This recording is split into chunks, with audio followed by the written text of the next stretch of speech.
Welcome everybody to the next project. This is episode 3. Well, actually it's the final episode of our 2005 Jackson Soloist Refret Refinish project mini-series. We have done a bunch of work on this guitar. When it came to me, it needed new frets and it had a bunch of damaged nicks and dings and dents all over. And it's a really pretty guitar, really nice figured top.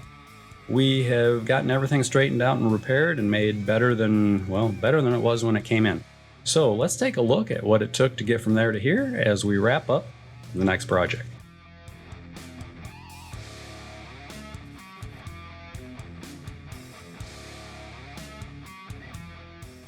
Welcome back, everybody, and this is actually a 2001 Jackson SL1, not a 2005. I was wrong.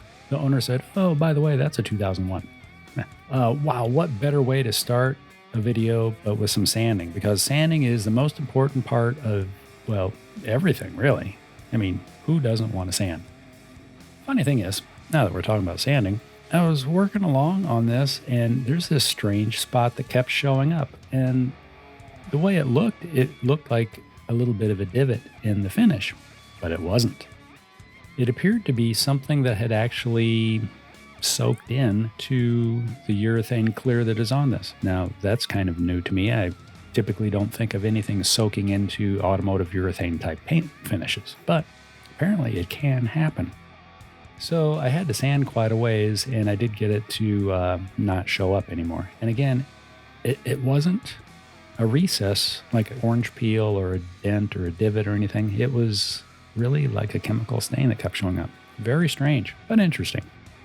Moving right along, putting on our final coat of conductive shielding paint in the pickup cavities and the control cavity.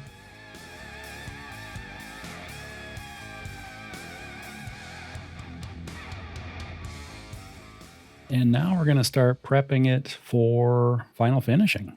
This is exciting too. I really love the color of this tape. Shows up good. I can find the roll when it's laying on the bench. That's really important. You know, things that are like black or brown or gray kind of disappear when you set them down on the bench. I should paint everything like zombie green or blaze orange. Perhaps that would be a good idea. Taped off the fingerboard first. Now going around taping off all of the binding areas separately. And there's going to be a reason for that, and you'll see it soon. There's a lot of this little detail stuff to do before we can actually get to the fun stuff of spraying paint. Oh, hang on. We're getting there.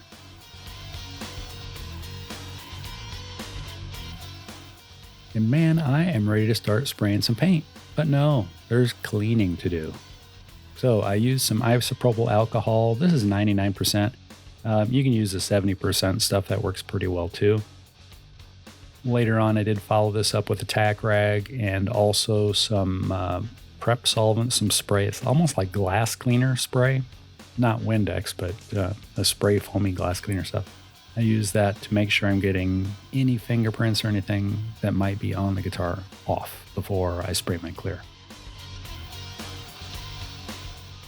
So we have done a little weird taping on the body, and that is just so I can shoot some cover black in where I had routed away some of the irregularities in the body. So I'm shooting a little touch-up black where I don't want black to be spraying all over the body. Then I have to peel off my taping. So, you know, you spend 10 minutes in taping and you shoot it for 5 seconds and then, yeah. So here was the Prepsol cleaning, kind of the glass cleaner type spray stuff. Hitting it with a tack rag now to hopefully get any airborne junk that's floating around off of there, even though I'm not in a controlled environment, so there's more airborne stuff floating around. Going in and starting our black touch-up. Fortunately, this is pretty much a black. It's not a blue black or green black or purple black. And I did have some black paint that was pretty much black paint. So I was able to do my touch-up, gave everything a very light fog coat where it was black, touched up all the little areas where there were nicks and chips and dings all around the edges. Had to be careful. I don't want to disturb the factory burst that was on this, which is very narrow. Looked very good. And now we're ready after a proper amount of drying time, peeling away our protective masking on the face of the headstock and also on all of the binding trim work that's on the side of the neck. The black is all dry, so I was able to use a tack cloth again to try to snag any dust that might have been floating around. And you notice my left arm, I have a custom sleeve taped on. That's just some of those blue shop towels wrapped around my arm, and that is to keep from my arm getting all covered in sticky clear goo stuff as I dust on my initial coat of clear coat. They actually sell sleeves, but I don't have those sleeves, and it was pretty warm. I didn't want to wear a long sleeve shirt on this particular day, but so I improvised, just taped a rag to my arm, and maybe that's a new fashion fad. It's going to catch on. You'll probably see like skateboarders doing it or something next. Getting our clear coat on, and it's going pretty good. It is an incredibly hot day. I think I have a screen capture of what the temperature was on this day. I think it was one of those, it feels like 103 degrees Fahrenheit. So it was rather warm, sticky. The clear was kicking off really fast. I was hoping it would flow out a little bit better than it did, but it is what it is. Oh, at least I'm not outside spraying underneath a tree anymore. That's nice. So the clear did go on, and this is really a beautiful top. Trans black, I think they call this particular finish. Really nice finish.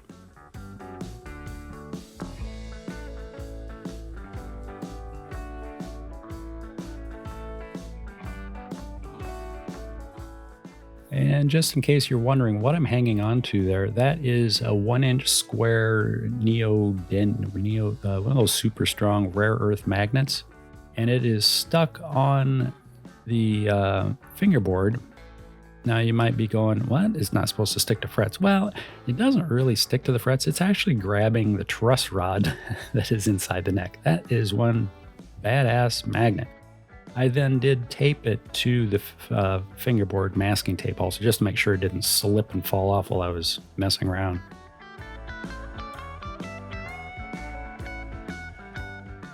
Okay, now I have COVID right about now.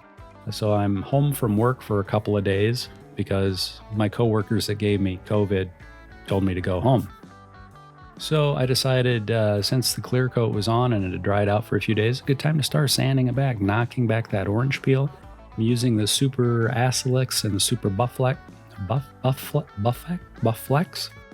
whatever that's called, Eagle brand sanding papers. What is it? 1,000 grit, 1,500, 2,250, and 3,000 grit dry sanding papers.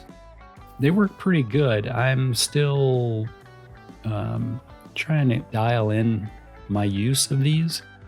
I'm almost thinking, I don't know if I need to go past like 2,500 or not. Maybe, I don't know. We'll keep going.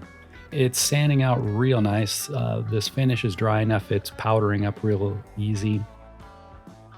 The sandpapers, when it starts to load up a little bit, I just wipe it on the towel that I have the guitar sitting on, so that actually clears the sandpaper. And we've got to sand it out looking pretty nice. No, I'm not going to sand down inside the control cavities or anything. I'm going to leave the clear coat shine that's down in there. So we're about ready to go back to work now because I'm done being contagious. And we're going to start buffing this baby up. This is going to get shiny again.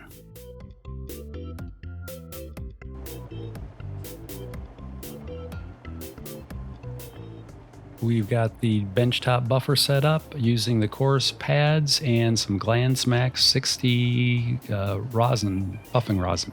And it's starting to shine up good. A lot of things moving and shaking. We've got touch-up color on the body and neck and everything else, wherever it needed it. We've got clear coat on top of the touch-up color. That all dried out while I decided to get myself a case of COVID. So while I was recovering from that, I decided to go ahead and sand the clear coat using Super Acrylics Eagle brand papers, dry sanding. What is it? 1,000, 1,500, 2,000, 2,500, and 3,000 grit sanding. Actually went pretty well. Now we've got it all polished up to super high luster once again, just like factory. It's looking good. Time to start putting it together, I would say. Funny thing is, the guitar strings were supposed to have been delivered to my home location on Wednesday. Wednesday went, Thursday, Friday went. No strings. Got a notification, the shipment is running late. It will be delivered today, which is Saturday. Funny thing is, I'm not at that location now. I'm across town. So we're gonna have to work around that at the moment, and I'll make a run over to my house to get the strings at some point. But for now, let's just keep going. Get this thing put back together. Then we'll go for a pretzel and a beer. Right, Floyd? I'll meet you. Pretzel and beer. Let's get back to the next project. It's really difficult to polish kind of inside the horns there. That's a tough spot to get. I did remove, or I have a setup where I use just one pad on each side, the coarse and the fine side of the pad, so that helps me get in there a little better. Taking a quick look at some of the process images and the final put together image here. Man, that thing is shiny. But let's not get ahead of ourselves. We have a lot of assembly to do here. We're putting the tuners back in this baby. Gonna put in all those little screws that hold things in place and tighten up all the little inserts, barrel inserts at the top. Swapping out the two little shims that were underneath the locking nut originally for a full-size shim. Just a little more stability. Also will keep, as it's tightening down, it shouldn't collapse the nut, which probably isn't an issue, but yeah. There we were going along and easing the edge of the fingerboard, scraping back any clear coat that was still in place. And here we're reinstalling the ground leads from the pickup cavities. Touching up everything with a little bit more conductive paint. I'm going to let that dry out and actually hit it with a heat gun quickly. This is a little rubber pad that goes down behind or underneath the back end of the Floyd Rose tremolo. And that's just so if you pull up or take all the strings off without a block underneath the back of the tremolo, it won't chip the paint off underneath there. So that's kind of a nice touch. Here I'm adding some electrical tape underneath where the pickups will go, covering all those ground leads that are running out of there. And putting them back in, was a TB4 Seymour Duncan. And actually the middle pickup, it's hum canceling stacked single coil, but it's not even connected. It's just in there. The owner doesn't have it wired in. It's a bypass. So center position on this is a kill.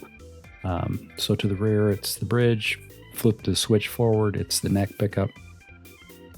Going in, adding some fresh new copper shielding foil here. Works as a ground and also as shielding, I guess. There was just one little strip in this when I got the guitar, but I cleaned up the routing in there and I decided to make it all nice and pretty. In case anybody ever looks under the hood, they'll say, wow, that's nice. It's pretty. So we're ran a little piece up to contact the underside of the plate also, even though it's anodized and I'm not sure how great the contact will be with all that, but blah, blah, blah. Anyway, continuing our assembly, because there's just a lot of things to do. This is a ground lug that is, it's a lug, ground lug. And everything gets soldered to it. All the ground leads from the pickup cavities, and also ground lead from the tremolo claw, and also a ground lead from the tone pot, which actually the tone pot's also grounded because it's attached to that copper foil. So we got all sorts of grounds going on. Getting the controls pushed back through and mounted in, and we've got a split shaft for the volume and a solid shaft for the tone. Yes, it's custom. Yeah.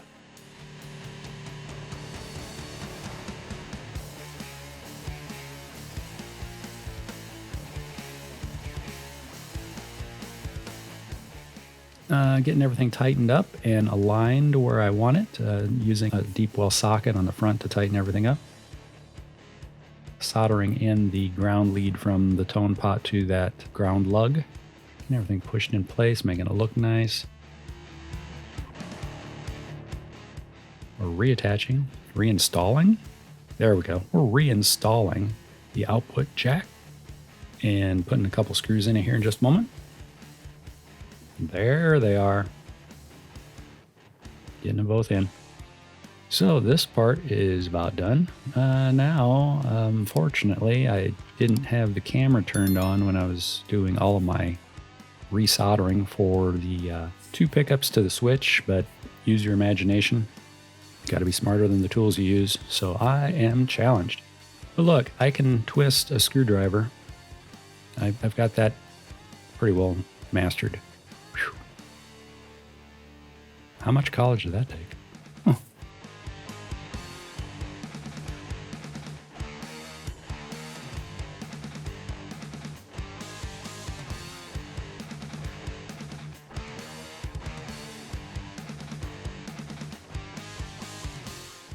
I believe I was still waiting on the strings to be delivered at this point. They were supposed to have been delivered on a Wednesday. That came and went. I was told they're going to show up on a Saturday. Saturday came and went. They did show up midday on a Sunday, but I decided to get the tremolo in place while I could, polish up the fingerboard one last time, give it everything a good cleaning, really.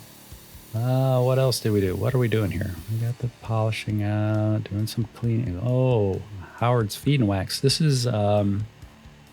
some people use the Dunlop lemon oil stuff. If you use it, great. I've been using this Feed and Wax stuff for a while on rosewood and ebony boards, and it seems to do a pretty good job. It's actually, I think, made for furniture and also for cutting boards. So it's food safe and furniture safe, I guess. Yeah, anyway. Oh, look, the strings have arrived. Yay. So now we're getting it strung up quick, and we'll be doing other setup stuff here in just a second. What am I doing? Yeah, a lot of wires. Twisting wires, tightening wires. Wires everywhere.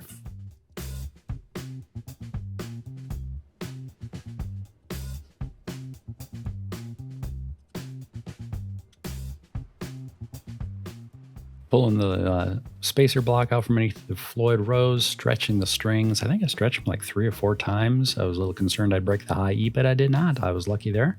Checking the string height at the 1st fret because I did have it a little bit low. So we're going to go back in and put in a slightly taller shim, but that's okay. We have the technology.